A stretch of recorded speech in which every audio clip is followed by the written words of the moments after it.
ले। तो मैं धन्यवाद करना चाहता हूँ कि मुझे इतना सुनहरा अवसर मिला।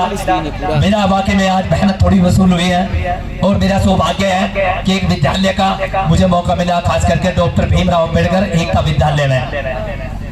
साथियों, करने को तो हमारी माताएं बहनें बहुत काम कर रही है, बिंदा टिक्का करेगी, मेकअप करेगी, सीरियल देखेगी, बस इससे फालतू कोई काम नहीं करती। बहन बेटियों को टिकटॉक चलाना सिखा दिया, मोबाइल दे दिए बड़े बड़े, चला बेटी, ठीक।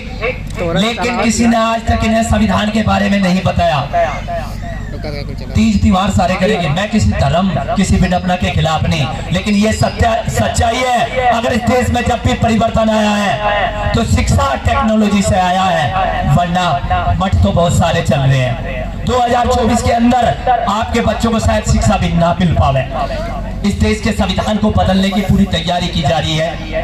हम संविधान को नहीं बचा सकते, लेकिन हम संविधान किसके बाप में ताकत नहीं कि संविधान को खत्म कर दे, क्योंकि संविधान बना हुआ है, इसी संविधान से अन्य देशों में संविधान चल रहे हैं। तो हमारा तो यही कहना है कि नेता तो आते हैं, वोट लेते हैं, भाषण देते हैं और चले जाते हैं, लेकिन अगर परिवर्तन आएगा तो आपकी एकता में आएगी और आपकी शिक्षा में आएगी।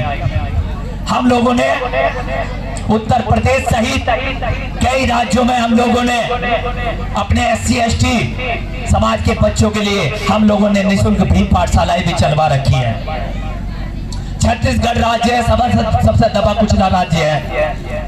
बिलासपुर, रायगढ़, रायपुर, बस्तर, इन जिलों में हम लोगों ने 300, 400 बच्चों के लिए पढ़ने के लिए एक भीम पाठशाला है और हॉस्टल टाइप खुलवा रखे हैं।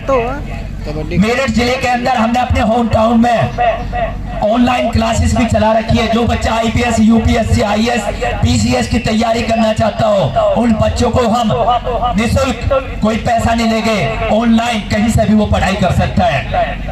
इतनी फैसिलिटी कोई दे नहीं सकता, सरकार तक नहीं दे सकती। अगर देगी तो आपसे पैसा लेगी। तो मेरा यही निवेदन है कि बच्चों को शिक्षित करो, आगे बढ़ाओ, अच्छी बातें बताओ, क्रांतिकारी पैदा करो, समाज में दलाल पैदा मत करो। और यही है, जब ये देश गुलाम हुआ है, ये देश पहले गुलामों ने कब्जा किया। ये देश जो गुलाम किया था पहले गोरों ने कब्जा किया था, गोरों से तो बच गया, हमारे क्रांतिकारियों ने बचा लिया। लेकिन आज काले बैठे हैं, इन कालों का भी इलाज करना जरूरी है। वो केवल आपकी एकता में, मेजोरिटी में और आपकी वोट में ताकत है।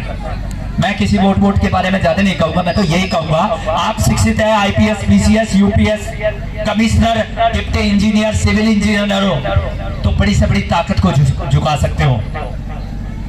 और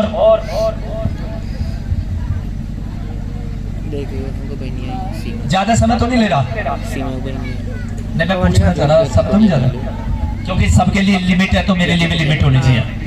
रूल रेगुलेशन सबके लिए फॉलो होना चाहिए। किसी ने सही कहा है, honesty is the best policy. Honesty is the best policy. आपस में ईमानदारी होना अच्छी बात है, आपस में भाईचारा होना बहुत जरूरी है, आपस में द्वेष भावना नहीं होनी चाहिए।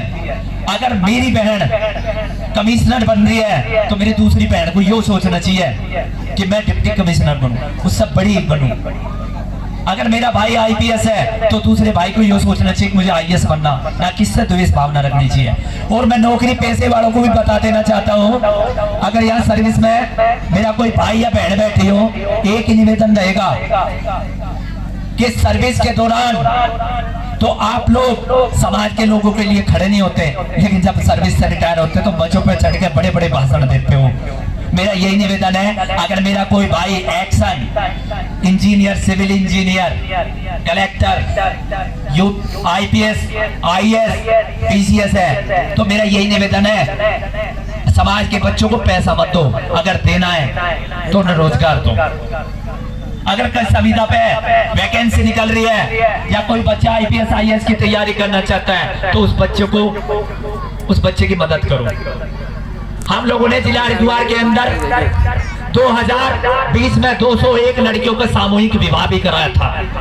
जिन लड़कियों के माँ बाप नहीं थे या जिनके परिवार की आर्थिक स्थिति कमजोर थी, उन बच्चों की शादी करवाने का कार्य भी किया था।